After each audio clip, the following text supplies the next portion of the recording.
In a shocking development, the Center for Science and Environment released reports from their recent lab study which claimed that antibiotic residues were found in 40% of chicken samples bought from outlets in Delhi and NCR.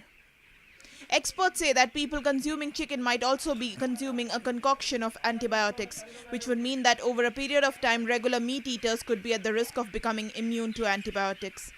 Honorary Secretary General of the Indian Medical Association, Dr. Narendra Saini, said that the misuse of antibiotics could prove to be hazardous for people.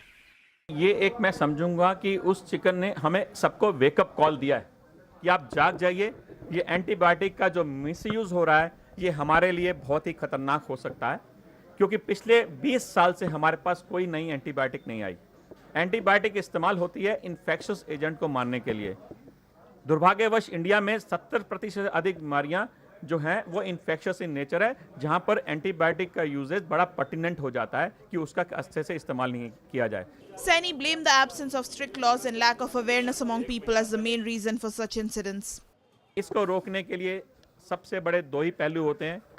पहला पहलू कड़ा कानून, कानून बने, उसके बाद उसका implementation, और तीसरा लोगों में अवेयरनेस लानी।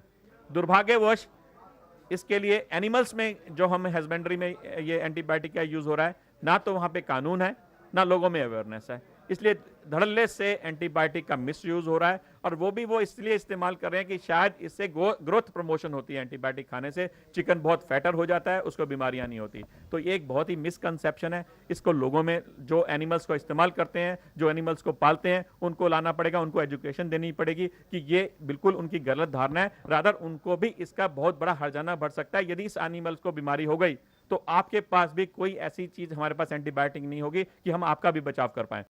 Powered by NNIS.